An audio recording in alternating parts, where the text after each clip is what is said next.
তুমি বাঁচাও তুমি মারো অবিরত ক্ষমা করো তুমি বাঁচাও তুমি মারো অবিরত ক্ষমা করো ধরার যে জন তাকেই ধরো ধরার যে জন তাকেই ধরো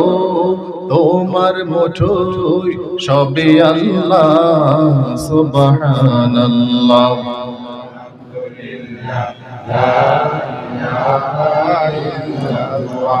সুবহানাল্লাহ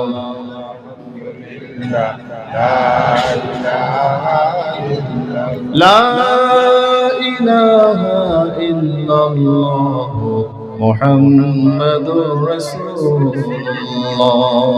সাল্লাল্লাহু আলাইহি